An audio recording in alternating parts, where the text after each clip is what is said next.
preconceituoso, não é um olhar que lança julgamento. Mateus capítulo 6, versículo de número 25, quem encontrou, diga amém. É o versículo 25, diz assim: por isso vos digo, não andeis ansiosos quanto à vossa vida. Em outras traduções, não andeis cuidadosos, né?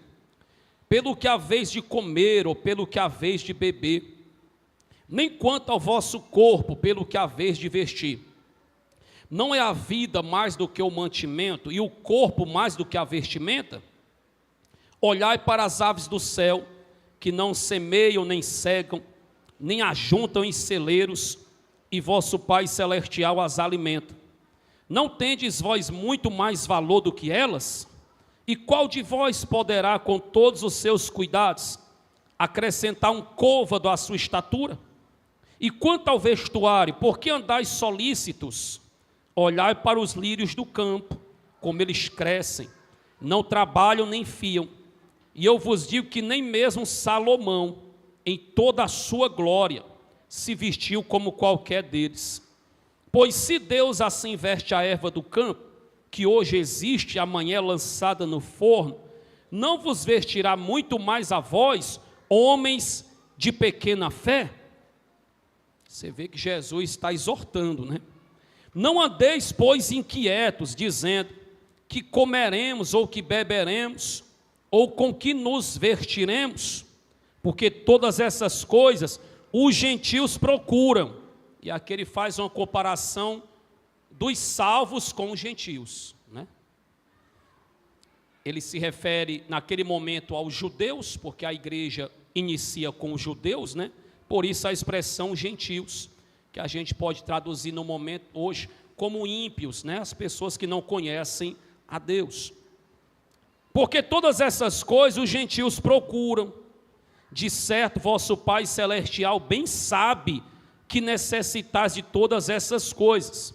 Mas buscai primeiro o reino de Deus e a sua justiça, e todas essas coisas vos serão acrescentadas. Não vos inquieteis, pois pelo dia de amanhã, porque o dia de amanhã cuidará de si mesmo. Basta a cada dia o seu mal.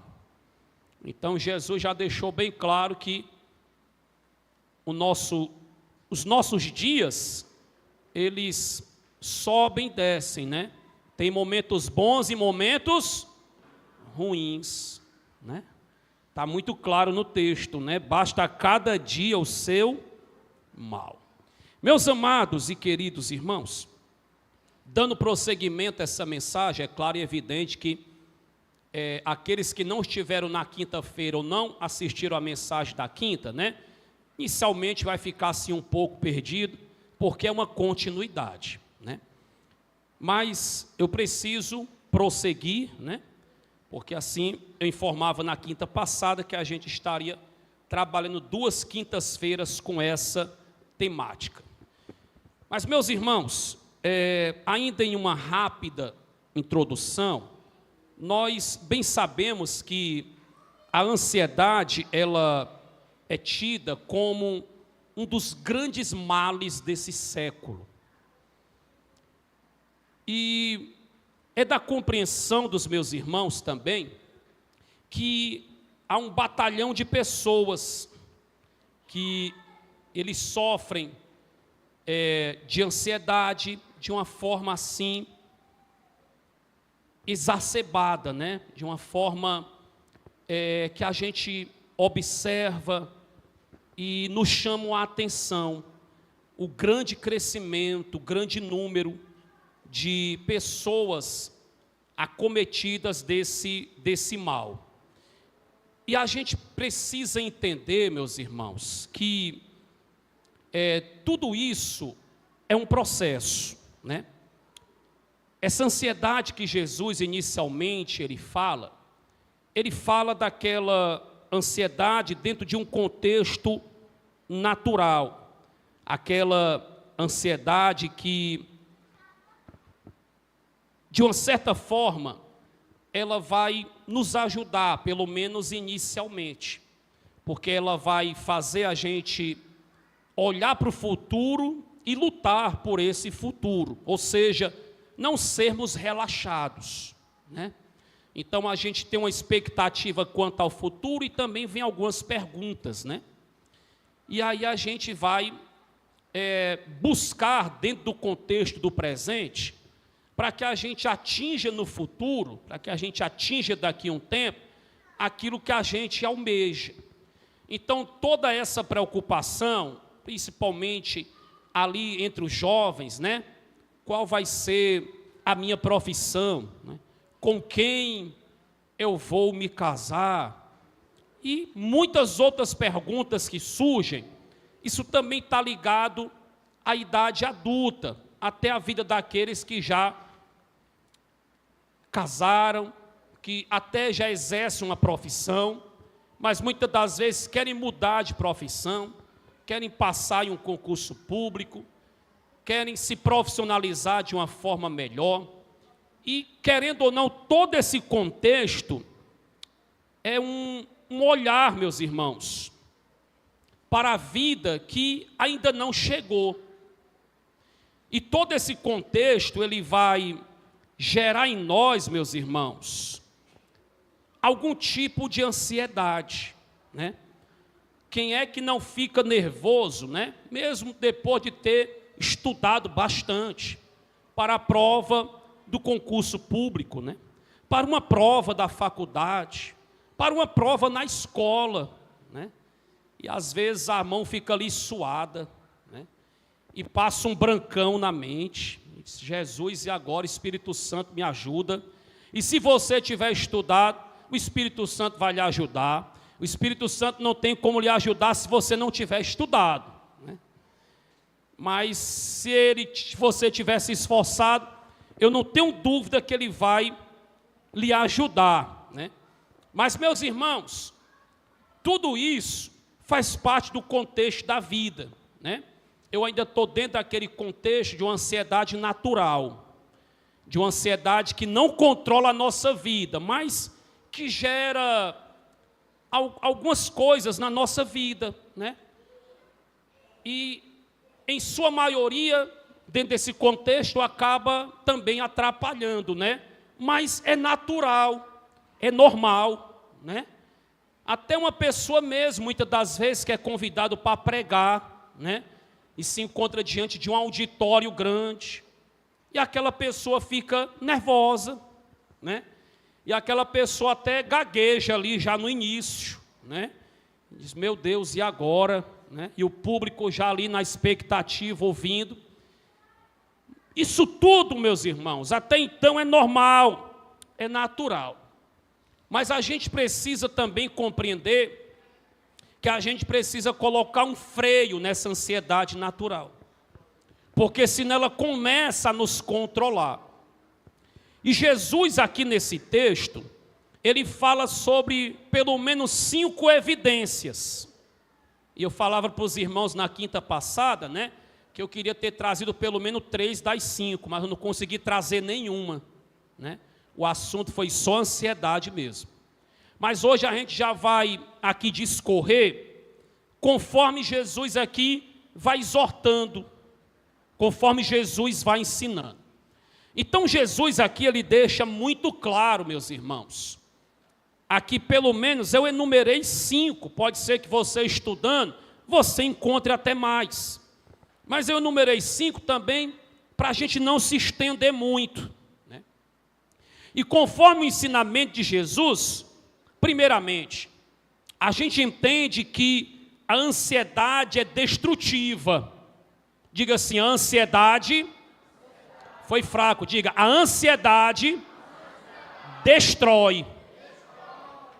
Por isso a gente precisa começar a entender que realmente é algo sério.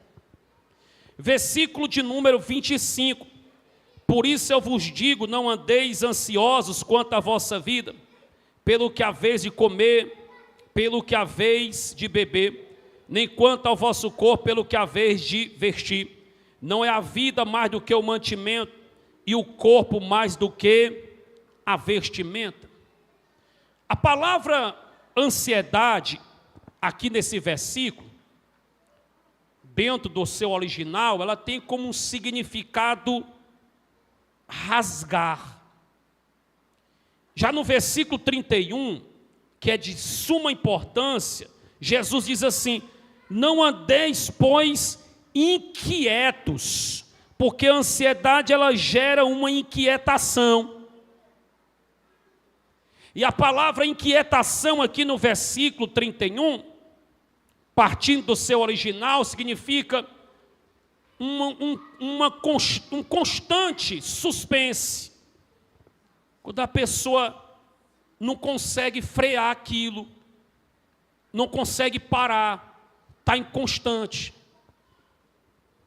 E meus irmãos, essas duas palavras, tanto a do versículo 25, como a do versículo de número 31, que aqui ele fala de inquietos, essas duas palavras, elas podem descrever de uma forma melhor para que os irmãos possam entender, como exemplo, a espécie de um navio castigado por ventos fortes e pelas ondas encapeladas de uma tempestade. Você já pode imaginar como é que não fica esse navio. Então a palavra ansiedade, ela vem de um antigo termo que significa estrangular. É esse o real significado da palavra ansiedade. Porque é como se fosse algo que puxasse a pessoa em direção oposta. Então a ansiedade, ela em nenhum momento ela esvazia o nosso sofrimento do amanhã. Mas ela esvazia justamente o poder do hoje, porque ela enfraquece a pessoa. Então, a ansiedade, ela não apaga o possível sofrimento do amanhã. Porque se a gente só pensasse numa possibilidade de sofrer e não sofresse, era maravilhoso. Mas ela não apaga ela não neutraliza essa possibilidade do sofrimento do amanhã. E ela se torna ruim porque justamente, além disso, ela nos enfraquece no hoje, ela nos tira o poder do hoje. Então, a ansiedade, meus irmãos, é uma relação justamente do passado com o futuro. É a espécie de uma preocupação quanto ao futuro, mas que você vive trazendo à tona o passado. E quando a gente apresenta o passado na questão da ansiedade, o que geralmente faz com que a situação piore é porque a pessoa geralmente ela carrega alguns remorsos. Então o passado está fixo, o passado está preso, já passou, mas a pessoa continua vivendo aquilo. Aparenta não ter passado. Então, quanto ao passado, ela está presa ao remorso. Ela vai vivendo de novo. E quanto ao futuro, ela é dominada por preocupações. Isso é terrível, meus irmãos. Isso, de fato, é destrutivo. É por isso que a ansiedade, ela destrói. Mas, em segundo lugar, a ansiedade é enganadora. Diga comigo, a ansiedade engana. Ela é enganadora. A ansiedade, ela tem o poder de criar um problema que não existe. O problema não existe, mas já foi criado. Então, assim, ela acaba que, dentro desse contexto, enganando a pessoa. E muitas das vezes não são poucas. Na verdade, eu vou lhe ser muito bem claro. A maioria das coisas que a gente sofre por ansiedade elas não irão acontecer. Mas a gente sofreu. A gente sofreu por um problema que não aconteceu. A gente sofreu por um problema que não existiu. Então, muitas das vezes, nós sofremos por problemas que não existem e não existirão. Eles não irão acontecer. São problemas fictícios. Ou seja, só existem na nossa mente. Foram gerados pela nossa mente. Eles não irão acontecer. E infelizmente, meus irmãos, as pessoas, elas se preocupam mais com males imaginários, com coisas que elas pensam, do que com males reais, coisas que estão acontecendo. Para que os irmãos tenham uma ideia, esse número que eu vou lhe dar são segundo estatísticas. 70% dos problemas que nos deixam ansiosos, quantos por cento? 70%, eles não irão acontecer. Olhe para quem está ao seu lado e diga assim: sofra não. Ou seja, nós sofremos desnecessariamente. Isso é o ser humano. A ansiedade, meus irmãos, ela tem o poder de aumentar os problemas. Às vezes, realmente, você está diante de um problema, mas é um problema pequeno. Só que a ansiedade, ela traz aumento ao problema. E junto a isso, ela diminui a nossa capacidade de resolver. Porque, por estar ligada à alma, não se liga somente à alma, os sentimentos, emoções, mas está totalmente ligado à mente. E a maioria dos problemas que a gente precisa resolver, a gente vai precisar de duas coisas: estar emocionalmente pelo menos equilibrado e estar com a mente boa. Só que a ansiedade, tanto ela dificulta o lado emocional, como também a mente. Então, vejamos o quanto o problema vai aumentar. E a nossa capacidade, intelectualmente falando, mentalmente falando, de resolver, vai diminuir. As pessoas ansiosas, muitas das vezes, elas são como os espias de Israel, aqueles 10.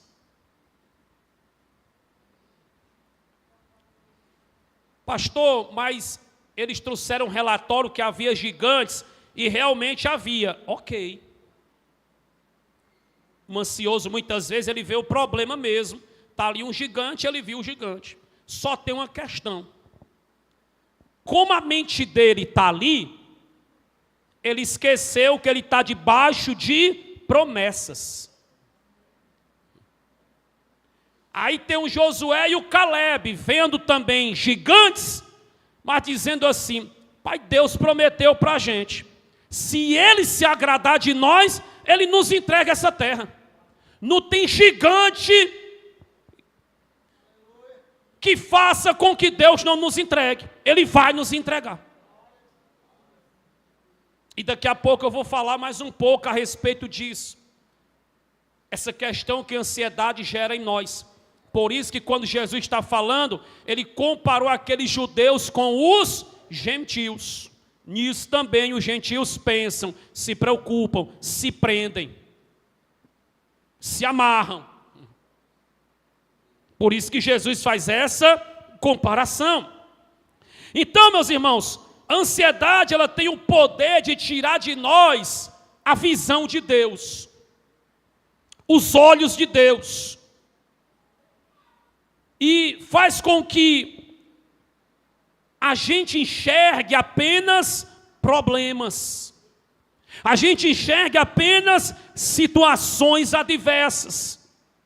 É por isso que geralmente isso é quase que, podemos dizer assim, é algo que se liga a todos. A pessoa tomada de ansiedade, ela vai também ser tomada de medo. Porque ela só consegue enxergar a situação adversa, o problema. É por isso, meus irmãos, que a ansiedade é algo que engana. Ela torna o problema maior do que de fato ele é. Mas em terceiro lugar, a ansiedade é inútil. Diga comigo, a ansiedade é inútil. Então, primeiro, ela é destrutiva. Segundo, é enganadora. Terceiro, é inútil.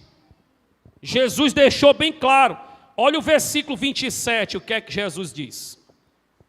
E qual de vós poderá, com todos os seus cuidados, ou seja, o que é cuidados aqui? Com todos os seus esforços, com toda a sua capacidade, com toda a sua força, com todo o seu intelecto, com todo o seu conhecimento, com todo o seu currículo. Qual de vós poderá, com todos os seus cuidados, acrescentar um côvado à sua estatura? Então, ela é inútil. Interessante é que côvado aqui não se refere à estatura, como na maioria das linguagens bíblicas, interpretações bíblicas. E a gente, pelo menos a maioria aqui, sabe que essa questão aqui do côvado era equivalente a aproximadamente 45 centímetros. Mas o que Jesus está se referindo aqui não é um crescimento de estatura. Jesus ele está falando aqui da longevidade. Ele está falando aqui de prolongar a vida, aumentar o tempo de existência. É como se ele estivesse dizendo: qual é de vós que com qualquer esforço que vocês puderem fazer, podem acrescentar anos de vida a vocês, tempos de vida a vocês. Então, a preocupação, segundo Jesus, ao invés de prolongar a vida, é o contrário. A ansiedade, ela encurta a vida. Por quê? Porque ela vai matando a pessoa aos poucos. Ela não mata da noite para o dia. Ela não acaba, não destrói com alguém da noite para o dia. Então, a ansiedade, ela rouba as nossas forças. Ela mata os nossos sonhos. Ela furta a nossa saúde. Ela enfraquece a nossa fé. E por muitas vezes ela tira a nossa confiança em Deus. Uma pessoa num alto grau de ansiedade, quando já se tornou um transtorno mesmo de ansiedade, há situações que ela diz assim, e era um crente fervoroso, mas agora diz assim: eu não sei nem se eu ainda creio em Deus. Não, eu não quero mais ir à igreja. Eu não acredito mais em nada que é ensinado e pregado ali. Chega a esse ponto, meus irmãos, muitas das vezes. Chega a essa situação. É algo que vai crescendo, vai aumentando, vai se prolongando. Inclusive, meus irmãos, hoje a gente tem percebido as salas de psicologia, de psiquiatria, porque a gente tem que entender essa diferença. O psicólogo, ele lhe dá conselhos, o psiquiatra, ele passa remédio. O psicólogo não pode passar remédio. Quem passa remédio é o psiquiatra. Mas o psicólogo aconselha. Tem gente que ainda está na fase dos conselhos, psicólogo. Mas tem gente que ultrapassou a fase dos conselhos, remédio, psiquiatra. Então hoje, a gente tem visto que as salas são superlotadas, a demanda é muito alta. Está faltando psicólogo e psiquiatra para tanta gente doente. Eles não estão dando conta. Estão entre as profissões que mais crescem. Estão entre os cursos que mais é buscado hoje. Porque há uma demanda muito alta na sociedade. A sociedade está gritando. A sociedade está doente. A sociedade está numa situação que eu disse na quinta-feira passada. Parece que quando Jesus ele citou essas palavras aqui, parece que ele estava olhando para nós, para a sociedade atual.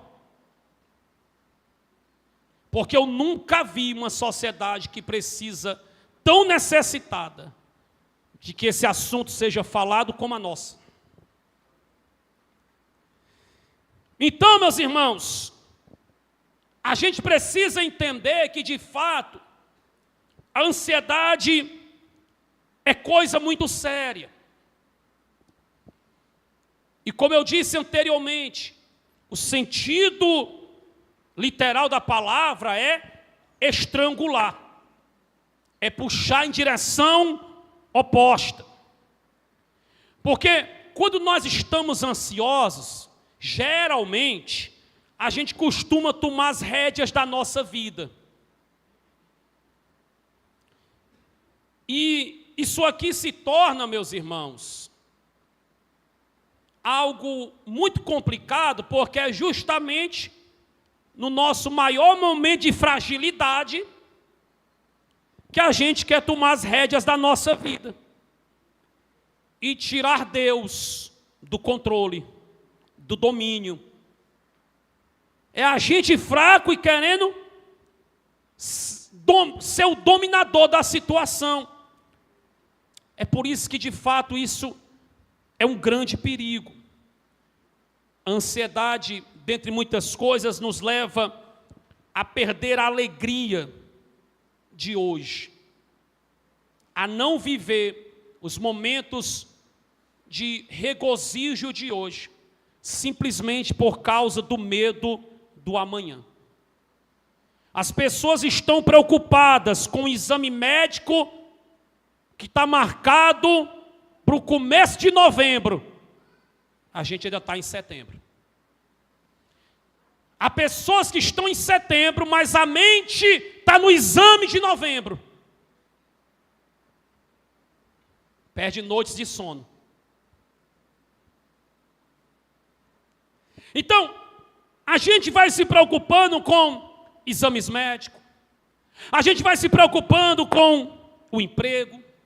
A gente vai se preocupando com a casa, saúde. Entre os jovens, o namoro.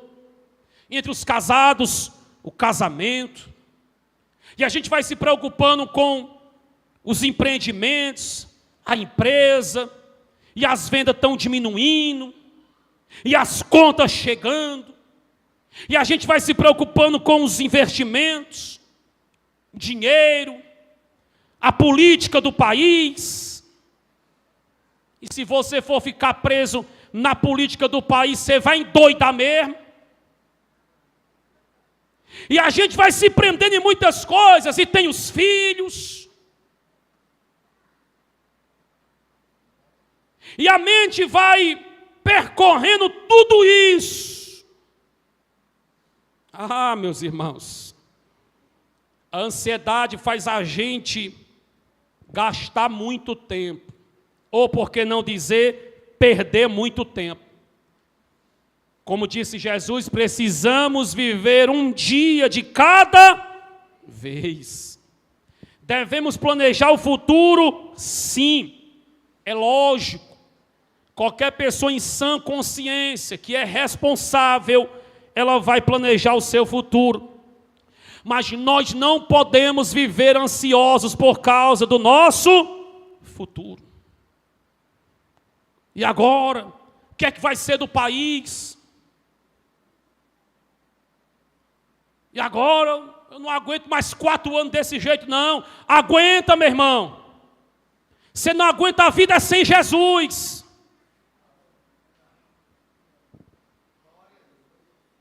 E a gente começa a achar que não aguenta isso, não aguenta aquilo. Aguenta.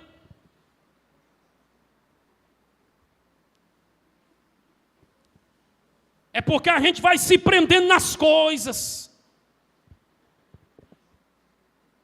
Preocupar-nos com o amanhã não nos ajuda, nem no hoje, nem no amanhã.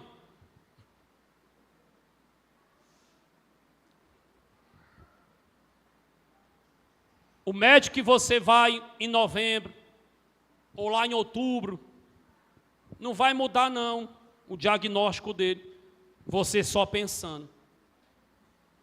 Tem uma coisa que pode até mudar o possível diagnóstico, a sua oração. Mas os seus medos não. A sua ansiedade não. Agora as suas orações sim.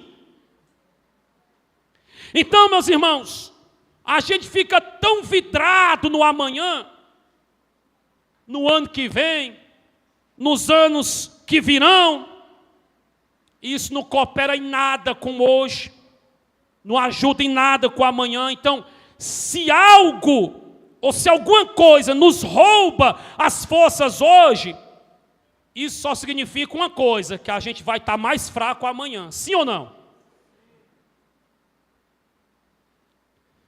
Então a gente sofre desnecessariamente. Porque, meus irmãos, se o problema não chegar, a gente sofreu achando que ia ter o problema. E se o problema chegar, a gente sofre 2 vezes. Sofreu antes e sofre com o problema. Olha como é um mal, meus irmãos. Então eu queria que você olhasse para esse crente bem bonito que está ao seu lado, que eu sei que tem. Não olhe para o pastor não, é para esse crente que está do seu lado mesmo.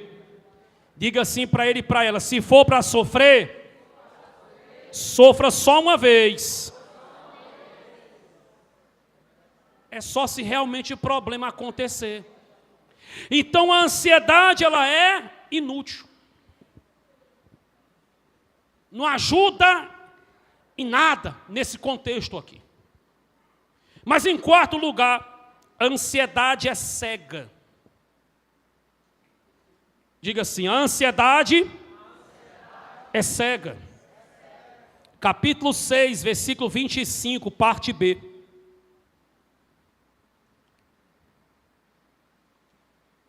Olha o que diz.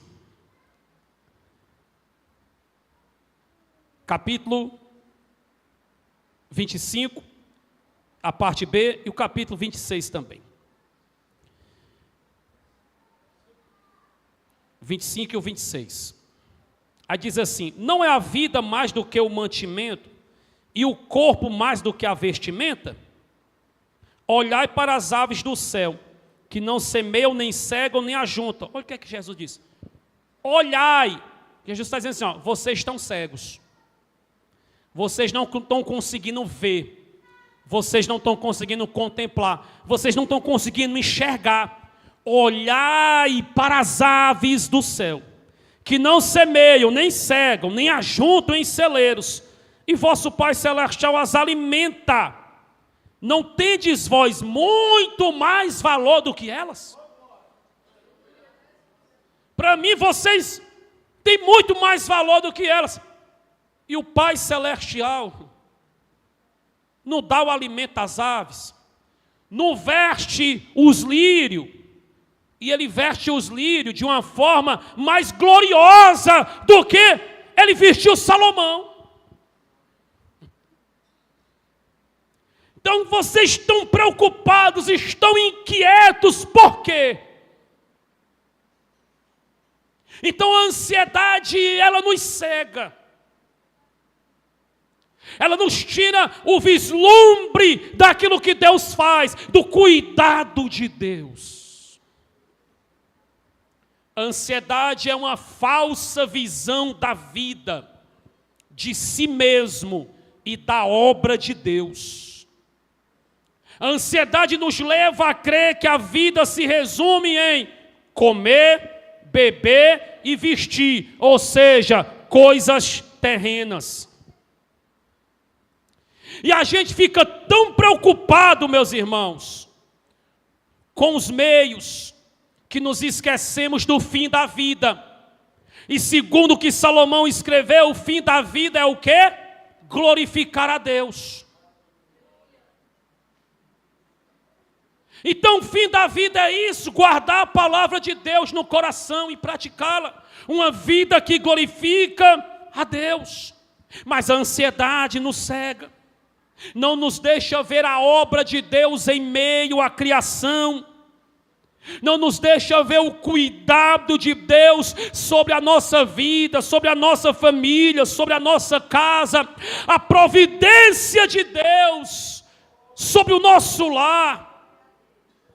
Jesus disse, meus irmãos, que Deus alimenta as aves do céu. As aves do céu não semeiam, não colhem, elas não têm despensa. O que é despensa? Provisão para uma semana. Não tem celeiro. O que é celeiro? Provisão para um ano. E mesmo assim não falta nada a elas. Vejamos aqui 2 argumentos de Jesus, dentro ainda desse contexto. Primeiro, meus irmãos, se Deus nos deu um corpo com vida, e se o nosso corpo, como disse Jesus, é mais do que o alimento, é mais do que as vestes, Ele nos dará alimento e veste. O que foi que disse o salmista no Salmo 37, verso 25? Fui moço e agora sou velho, e eu nunca vi o justo desamparado ser, nem a sua descendência mendigar o pão. O Senhor é justamente aquele que supre todas as nossas necessidades. Ele é Pai, meus irmãos, Ele cuida de nós. Eu me lembro de uma época, ainda, de uma época em que eu vivia ministrando a palavra de Deus em muitos lugares, e chegou um dado momento de que a gente estava passando uma prova no que se tange à área financeira. E ali eu estava sentado na cozinha da minha casa, fazendo um sermão, e o meu celular tocou, e eu olhei, era um pastor, amigo meu, lá da cidade de Tururu, e ele também tinha apartamento aqui em Fortaleza. Ele passava dias lá e dias aqui. Fazia uma faculdade aqui, estudava direito. E aí, ele me ligou. Eu achei que era para me agendar, como ele costumava ligar e me agendar ali para aquela pacata cidade. E ele disse assim: irmão Sérgio, você está em casa? Eu disse: estou. E ele disse assim: tinha como você vir aqui no meu apartamento? Eu estou em Fortaleza. E eu disse: sim, sim. Ele disse assim: mas vinha logo, vinha de carro. Aí eu disse: tá bom, pastor. E eu sempre, para onde eu fui, eu sempre gostei de levar a Cátia. Eu disse: Cátia, vamos ali comigo, lá no pastor fulano. E aí a gente se dirigiu até o apartamento dele. E aí quando a gente se aproximou, eu avistei o carro dele em frente ao apartamento, condomínio lá que ele morava. E aí ele me cumprimentou, estava ele, a esposa, cumprimentaram a irmã Cátia, e disse assim: irmão Sérgio, abra aí o maleiro do seu carro. Eu fiz umas comprinhas aqui para você, para a sua família. Ele disse: umas comprinhas, né? Eu abri o maleiro do carro, o maleiro quase não cabia. Tudo com as sacolinhas lá do Frangolândia, mas era sacola demais, meus irmãos. Você lembra, irmã Cátia? Eu disse: meu Jesus, é coisa demais. Mas foi em abundância mesmo assim, para manter um tempo, para manter um período, para ficar assim bem à vontade mesmo, bem tranquilo. Porque Deus, Ele supre, meus irmãos. Deus, Ele cuida. Eu me recordo em outra oportunidade, eu fui pregar em uma determinada igreja do nosso ministério. E ali no final do culto, alguns irmãos conversam com a gente, tudo, e uma irmã, ela disse assim, irmão Sérgio, você poderia me passar o seu contato de telefone? Isso sempre foi muito normal, os irmãos, as irmãs pedirem, e depois ligam uma agenda. E eu passou alguns dias, ela ligou, e ela disse assim, eu queria conhecer a casa de vocês, e até vocês, dar uma palavra com vocês. E eu falei para a irmã Cátia, deixa ela vir. E aí eu marquei o dia e um horário para ela vir, e ela veio. E veio lá em casa, a gente recebeu uma conversa muito abençoada, mas antes que ela fosse embora, ela pegou assim um envelope, olhou para mim, para a irmã Cátia, e disse assim, no dia que você estava pregando, que eu pedi o seu telefone, Deus tinha dito para mim, abençoe essa família com tanto. E eu vim aqui só deixar esse valor. Porque no momento lá eu não tinha, mas eu vim aqui entregar esse valor. E a gente estava passando também por um momento de privação. Eu teria muitos outros aqui para contar, mas ia levar muito tempo. Porque foram muitas as experiências já que Deus nos fez viver, passar. Do cuidado dEle, do amparo dEle. Porque o salmista deixou muito claro, eu fui moço, hoje eu sou velho, eu nunca vi um justo desamparado ser. E nem sua descendência mendigar o pão. Mas ainda dentro desse argumento de Jesus, em segundo lugar, Jesus apresenta as aves e as flores como exemplo. E aqui, meus irmãos, é um tapa no rosto que Jesus nos dá, carinhosamente falando. Porque Jesus, ele vai usar aqui as aves e as flores como professores e mestres para nós. Quem é o teólogo que vai pregar? As aves. Pois é. Quem é o doutor em teologia que vai nos ensinar? As flores, os lírios. Que lição Jesus nos dá, meus irmãos? As aves, seres tão frágeis, se transformam na espécie de teólogos, de doutores do conhecimento, de pregadores, para nós, servos de Deus. Os lírios se vestem com maior glória que Salomão. E se Deus alimenta as aves, e se Deus veste os lírios do campo, não vai cuidar de nós, os seus filhos? Ele vai. Diga pelo menos para 2 pessoas, Deus vai cuidar de você. Meus irmãos, você é precioso para o Senhor. O Senhor não entregou o seu Filho, Jesus, pelas aves, pelas plantas, pelos animais. Ele entregou por mim, por você, por nós. Nós somos amados do Senhor. Aleluia! Mas em quinto lugar, meus irmãos, a ansiedade, ela nos torna compatíveis ou iguais aos incrédulos. Jesus aqui exorta os judeus, os discípulos, os comparando aos gentios. E é isso que a ansiedade nos leva. Versículo 31 e 32. Não andeis, pois, inquietos, dizendo que comeremos, ou que beberemos, ou que nos vestiremos, porque todas essas coisas os gentios procuram. De certo, vosso Pai Celestial bem sabe que necessitais de todas essas coisas. Então, a ansiedade, meus irmãos, ela é incompatível com a nossa fé.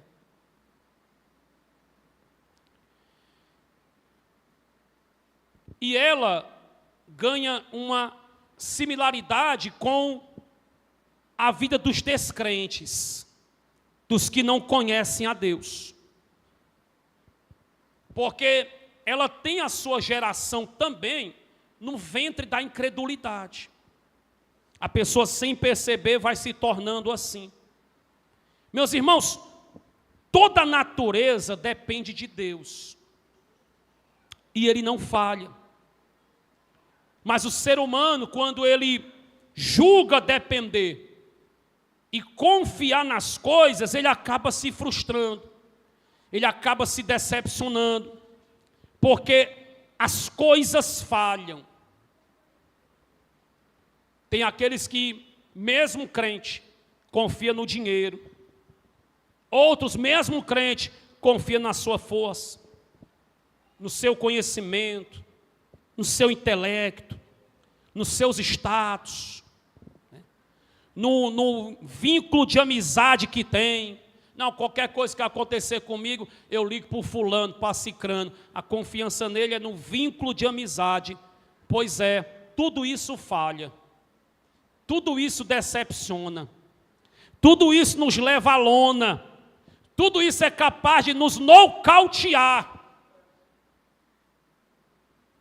Mas o Salmo de número 20, verso 7 diz: uns confiam em carros e outros em cavalos, mas nós faremos menção do nome do Senhor nosso Deus. Ter vínculos de amizade é bom. De vez em quando nos tira de uma situação difícil, mas de vez em quando essa mão não vai se estender. Ter dinheiro deve ser bom. Eu digo que deve ser bom porque eu não tenho. Então eu não posso falar do que eu não tenho. Deve ser bom. Mas é falho. Júlio César e o Globo sabem explicar melhor. Mas é falho, meus irmãos. Então a gente precisa entender que a nossa confiança precisa ser no Senhor. A gente precisa confiar, descansar e depender do Senhor. É claro e evidente que Jesus aqui, ele está se referindo àquele tipo de ansiedade que a gente consegue controlar, ainda dentro da questão da ansiedade natural. Mas pode elevar para um transtorno de ansiedade. É por isso que a gente precisa estar controlando. Então haverá situações, e na quinta-feira passada eu citei aqui as inúmeras causas de quando a ansiedade se torna um transtorno, algo que a gente já não controla mais, algo que nos controla. Eu dei inúmeros casos, porque de fato são muitos, mas teve alguns que eu não citei. Por exemplo, filhos que começam a dormir fora de casa no fim de semana e não dá nenhuma notícia para os pais. Pois é, o papai e a mamãe, principalmente a mamãe, não dorme. Muitas vezes o papai dorme, a mamãe não. Não sabe onde esses filhos estão. É o cônjuge que trai. Inúmeros outros problemas levam a todo esse contexto da pessoa, de ser gerado na pessoa um transtorno de ansiedade. E aqui sim é o maior mal, é o maior problema, porque você já não controla mais, você é controlado. E vai tendo um desenvolvimento, até se tornar de fato um transtorno que lhe domina. E que em muitos casos é necessária a busca por um especialista. Meus irmãos, a gente precisa entender que algumas situações de fato vai ser necessário um especialista.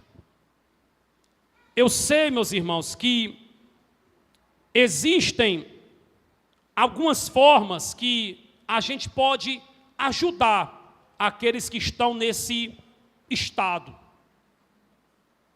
E como é que a gente pode ajudar, pastor? A gente pode ajudar acolhendo, a gente pode ajudar parando para ouvi-los, a gente pode ajudar sem julgá-los. Você lembra da quinta passada que eu disse? Muitos diziam assim: isso é besteira, levanta dessa cama, força a pessoa a coisas, não é besteira. Então, a gente pode ajudar não demonstrando um julgamento, não aplicando julgamento. A gente pode ajudar demonstrando empatia, orientando através dos princípios da palavra de Deus, ajudando-os a pensar em coisas boas, que edificam, que alegram, porque a maioria de seus pensamentos são disfuncionais, negativos, catastróficos. E na quinta passada eu falava sobre o que Jeremias viveu, e Jeremias diz: quero trazer à memória só aquilo que pode me dar esperança. Mas chega momento também que é necessário a gente ser maduro, ser adulto o suficiente, de indicar uma ajuda especializada. E aí a ajuda especializada entre o psicólogo, entre o psiquiatra. Eu volto a dizer, no psicólogo você ouve conselhos, no psiquiatra você vai receber a indicação de remédios para você comprar. E tem gente já assim, que para dormir são 4 por dia, são 6, são 8, são 10, porque são muitos casos diferentes, são muitas situações. Mas, meus irmãos, nós fomos chamados por Deus para amar, nós somos chamados por Deus para acolher, nós somos chamados por Deus para abraçar as pessoas, e dentre elas as ansiosas, aquelas que estão em estado elevado de sofrimento psíquico. E finalizando esse sermão, meus irmãos, só compreende essa necessidade quem está realmente disposto a compreender o outro em sua totalidade, sem julgamentos e com total empatia. A gente não pode distanciar essas pessoas de nós, nem da casa de Deus. Pelo contrário, a gente precisa aproximar essas pessoas de nós e da casa de Deus. Mas, minhas últimas palavras, meu irmão, minha irmã, você que me ouve aqui, eu não conheço a vida dos irmãos. Só alguns relatos que os irmãos mesmo me contam. Eu não conheço a vida dos irmãos que estão nos assistindo agora. Se você estiver precisando de um psicólogo, vá ao psicólogo. Se você estiver precisando de um psiquiatra, vá ao psiquiatra. Mas aqui vai um conselho junto a esse: não deixe Jesus. Não solte a mão de Jesus. Que a sua confiança não esteja totalmente no psicólogo ou nos remédios que o psiquiatra vai passar, mas que acima disso tudo a sua confiança esteja em Jesus. Ele é aquele que tem poder para curar todas as mazelas e sofrimentos da alma. Aleluia. Para a gente finalizar, Salmo de número 42, verso 5, é um dos salmos mais lindos da Bíblia, pelo menos na minha ótica. Salmo de número 42, verso 5 diz assim: por que estás abatida, ó minha alma, e por que te perturbas em mim? Espera em Deus, pois ainda o louvarei na salvação da sua presença. Só quem está esperando em Deus e ainda quer louvá-lo, fica de pé para a gente louvá-lo nessa noite.